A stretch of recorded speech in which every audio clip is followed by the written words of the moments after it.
আমি নিজের জীবনকে সুন্দর করতে তো চাই। আমি জীবনে সফল হতে তো চাই, ভালো থাকতে তো চাই। জীবনে বড় কিছুকে নিজের জীবনের অংশ বানাতে তো চাই, কিন্তু আমি পারি না। আমি পারছি না। সত্যি বলতে আমি আমার আত্মবিশ্বাসটাই হারিয়ে ফেলেছি। আমার মনোবল এখন আর সেইভাবে কাজ করে না। আজ এই বিষয় নিয়েই কথা বলবো।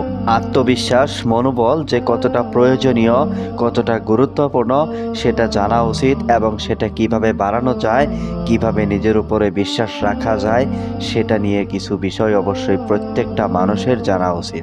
প্রথমে একটা কথা বলি।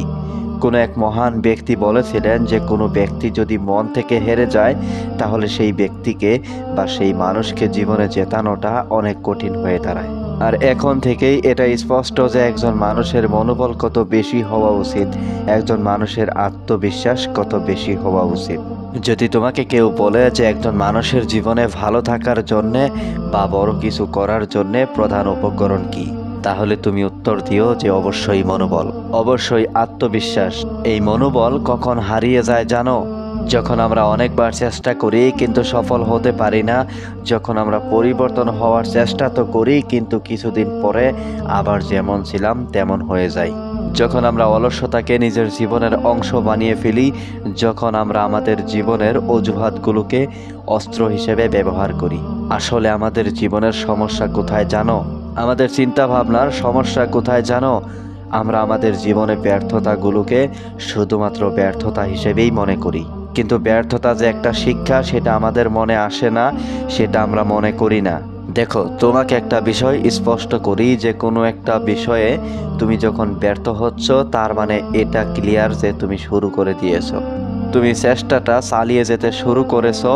আর তোমার এটা জানা প্রয়োজন, এই পৃথিবীর অর্ধেকেরও বেশি মানুষ শুরু করার আগেই হেরে যায়। আর তুমিও যদি ঠিক তেমন চিন্তা ভাবনায় রেখে থাকো, শুরু করার আগেই যদি সব কিছু ভেবে নিয়ে থাকো, তাহলে এটা বোকামি ছাড়া আর কিছুই নয়। এটা কিছুটা মেনে নেওয়া যেতে পারে যে তুমি চেষ্টা করেছো এবং তারপরে ব্যর্থ হয়েছো, বা তুমি হয়তো বা কিছু করতে পারলে না, তারপর নিজের উপর থেকে বিশ্বাস হারিয়েছে। এটা অনেকটা মেনে নেওয়া যেতে পারে, কিন্তু তুমি চেষ্টাই করলে না, তুমি শুরুই করলে না, তুমি তুমি আগ্রহই দেখালে না, আর বললে যে আমার মনোবল হারিয়ে গেছে। এটা মানতে একটু তো অসুবিধা হয়। দেখো, জীবনের তিনটি জিনিস করা কখনোই উচিত নয়। প্রথমত, নিজের উপর থেকে বিশ্বাস হারানো উচিত নয়, যেটা মনোবল, যেটা আমাদের আলোচনার বিষয়। দ্বিতীয়ত, জীবন নিয়ে কখনো হতাশ হওয়া উচিত নয়।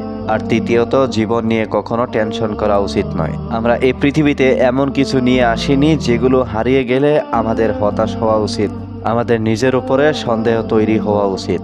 পৃথিবীর সব থেকে সুন্দরতম ফান্ডা হচ্ছে আমরা খালি হাতে এসেছিলাম এবং খালি হাতেই চলে যাব। আর এর মধ্যে জীবনে যত কিছু পাবো বা যত কিছু অর্জন করব, সেটা আমাদের জন্য বোনাস। আর যখন তুমি কারো কাছ থেকে অতিরিক্ত কিছু পাবে সেটা যদি হারিয়ে যায়, বা সেটা যদি না পাও, সেটা নিয়ে হতাশ হওয়াটা অনেকটাই বোকামি ছাড়া আর কিছুই নয়। আমাকে হয়তোবা অনেকে বলবে যে টেনশন থরি না করতে চাই, টেনশন তো হয়ে যায়। জীবন নিয়ে অনিশ্চয়তা, ভবিষ্যৎ নিয়ে অনিশ্চয়তা, লাইফের ঘাটতি, জীবনের ইচ্ছা আকাঙ্ক্ষা, এগুলো আমাদেরকে টেনশন দেয়। দেখো, তোমার কাছে একটা অনুরোধ রাখবো, যখন জীবনে কোনো কিছু নিয়ে টেনশন হবে তখন নিজেকে কিছু প্রশ্ন করো। প্রথমত, যদি জীবনে কিছু হারিয়ে যায় তাহলে সেটা কি জীবনে দ্বিতীয়বার অর্জন করা সম্ভব? না। যদি সত্যি জীবনে দ্বিতীয়বার অর্জন করা সম্ভব হয়ে থাকে, তাহলে টেনশন করার পরিবর্তে আমাদের সেটা করা উচিত, যেটা করলে আমাদের জীবনে সেটাকে দ্বিতীয়বার ফিরিয়ে আনতে পারবো। দ্বিতীয় যে বিষয়টি হচ্ছে সেটি হচ্ছে ভবিষ্যৎ নিয়ে অনিশ্চয়তা। দেখো, হিন্দিতে একটি লাইন আছে, কাল কিসনে দেখা। আগামীকাল কি হতে চলেছে আমরা কেউই জানি না। আমরা যেটার মধ্যে ভালো কিছু খুঁজছি সেটার মধ্যেই হয়তো খারাপ কিছু পাওয়া যাবে, আবার আমরা যেটার মধ্যে খারাপ কিছু খুঁজছি সেটার মধ্যে হয়তো বা ভালো কিছু পাওয়া যাবে। আর যদি তুমি মনে করো যে ভবিষ্যৎ তোমার নিয়ন্ত্রণে, তাহলে এটা তো বিশ্বাস করো যে ভবিষ্যৎটা কেমন হবে সেটা অবশ্যই নির্ভর করছে আমরা আমাদের বর্তমানকে কেমনভাবে ব্যবহার করি। আর যদি সেই বর্তমানে বসে আমরা ভবিষ্যৎ নিয়ে টেনশন করি, সময়ের অপচয় করি, অপব্যবহার করি, তাহলে কি আমাদের ভবিষ্যৎটা সুন্দর হয়ে যাবে? কখনোই কিন্তু তা হবে না। সুতরাং দুশ্চিন্তা করা, টেনশন করা এটা কখনোই শোভা দেয়। জীবনের সবথেকে বড় অনিশ্চয়তা কি জানো? আমরা কখন কোন পরিস্থিতিতে কিভাবে এই পৃথিবী থেকে বিদায় নেব আমরা নিজেরাও জানি না। যে মানুষটা সকালবেলা পরিকল্পনা করে বেরিয়েছিল সেই মানুষটার রাস্তায় মৃত্যু ঘটে যায়। যে মানুষটা কোনো একটা অনুষ্ঠানে খাবার খেতে যায় সেই অনুষ্ঠানেই তার মৃত্যু ঘটে। যে মানুষটা সকালে বাড়িতে সুন্দরভাবে জীবন কাটাচ্ছিল সেই মানুষটাকেই সন্ধ্যাবেলা হসপিটালে কাটাতে হয়। এই সব কিছুকে যখন দেখার চেষ্টা করবে তখন জীবন নিয়ে যে কতটা অনিশ্চয়তা আছে সেটা তোমার কাছে স্পষ্ট হয়ে যাবে। কিন্তু বাস্তবে কিন্তু আমরা এগুলো নিয়ে টেনশন করি না। আমরা টেনশন করি আমাদের ভবিষ্যতে কি হবে, কি করব। আর এটা হওয়ার অন্যতম কারণও হচ্ছে আমাদের আত্মবিশ্বাস। অনেক সময় আমাদের আত্মবিশ্বাসই হারিয়ে যায়, আমাদের মনোবলই হারিয়ে যায়, আমাদের নিজের উপরে বিশ্বাসটাই উঠে যায়।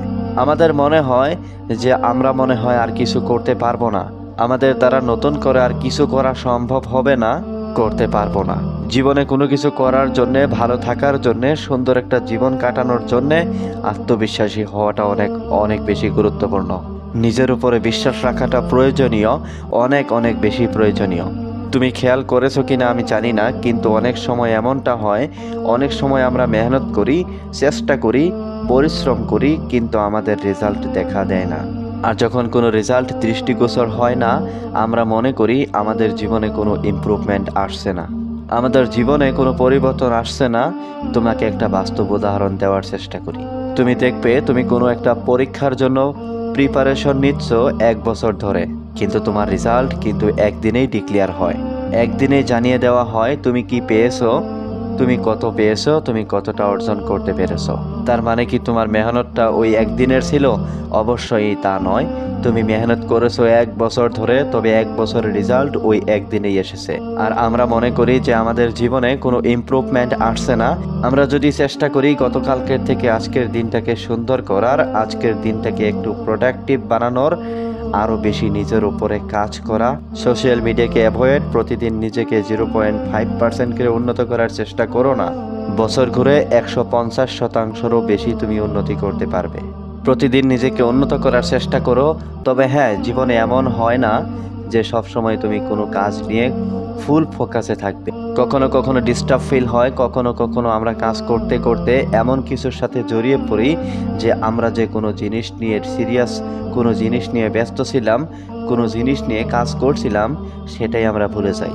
আমরা অনেক সময় আমাদের ট্র্যাক থেকে বেরিয়ে যাই। আমাদের কাজ কি হবে যেন সেই ট্রাকের উপরে, সেই রাস্তার উপরে নিজেকে দ্বিতীয়বার দ্রুত ফিরিয়ে আনা, ভুল পথে চলে গিয়েছো, সময়ের অপচয় করছো, সময়ের অপব্যবহার করছো। মনে হয়েছে যে না, সময়ের অপচয় হচ্ছে, ঠিক আছে, নিজেকে দ্বিতীয়বার ফিরিয়ে আনা, দ্রুত ফিরিয়ে আনার চেষ্টা করো। আমাদের এটাই করতে হবে। যখনই সময়ের অপচয় করছো, মনে হচ্ছে সময়ের অপচয় হচ্ছে, দেন ফিরে আসো নিজের কাজে, ফিরে আসো প্রোডাক্টিভ হওয়ার জন্যে। জীবনে অনেক সময় কেমন হয় যেন আমাদের আশেপাশের পরিবেশ আমাদের আত্মবিশ্বাসের উপরে আঘাত আনে। আমাদের আশেপাশের পরিবেশই আমাদেরকে বোঝায় যে তুমি পারবে না। আমাদের আশেপাশের এনভায়রনমেন্ট আমাদের একটা মাইন্ডসেট তৈরি করে দেয় যে তোমার দ্বারা হবে না, এবং আমরা যেটা দেখছি সেটাও আমাদের জীবনে প্রভাব ফেলে। অনেক সময় আমাদের ব্যর্থতাই নয়, বরং আমাদের পরিবেশ, যে পরিবেশে আমরা থাকছি সেই পরিবেশটাই আমাদেরকে নিজেদের উপরে সন্দেহ আনতে বাধ্য করায়, মনোবলের উপরে প্রশ্ন জাগায়। দেখো, কোনো ব্যক্তি যদি সত্যি সঠিক হয়ে থাকে, যদি সত্যি কোনো ব্যক্তি নিজের উপরে কাজ করে থাকে, মেহনত করে থাকে, পরিশ্রম করে থাকে, তাহলে সেই ব্যক্তি কখনোই বলবে না যে আমার দ্বারা কিছু হবে না। তুমি দেখবে তারাই জীবনে বলে যে তোমার দ্বারা কিছু হবে না, তুমি কিছু পারবে না। যারা জীবনে খুব একটা বড় কিছু বা খুব একটা ভালো কিছু করতে পারে না, তারা তাদের নেগেটিভ চিন্তা ভাবনাগুলো তোমার উপরেও ফেলতে চায়।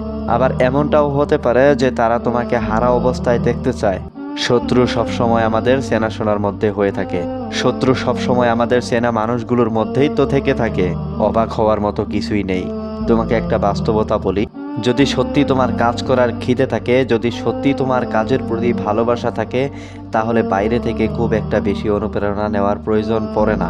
তাই তোমার কাছে অনুরোধ করব, নিজের কাজের প্রতি ভালোবাসা বৃদ্ধি করো, নিজের কাজকে ভালোবাসতে শুরু করো, নিজের মধ্যে খিদে তৈরি করো। আর এটা মনে রেখো, কিছু মানুষ সবসময়ই তোমাকে ভাঙার চেষ্টা করবে, কিছু মানুষ সবসময় তোমার মধ্যে একটা ভয় ঢুকানোর চেষ্টা করবে, কিছু মানুষ সবসময় তোমার নিজের উপরে সন্দেহ বাড়ানোটা বৃদ্ধি করবে, যেন আমরা নিজেদেরকে দুর্বল ভাবি। আমরা নিজেদেরকে ততটা দুর্বল ভাবি যতটা দুর্বল আমরা কখনোই ছিলাম না। যতটা দুর্বল আমরা নই, যতটা দুর্বল করে উপরওয়ালা আমাদেরকে পৃথিবীতে পাঠাননি, আমরা নিজেদেরকে ঠিক ততটা দুর্বল মনে করি। সেই জন্যই তো নিজের আত্মবিশ্বাস, নিজের মনোবলের উপরে প্রশ্ন ওঠে।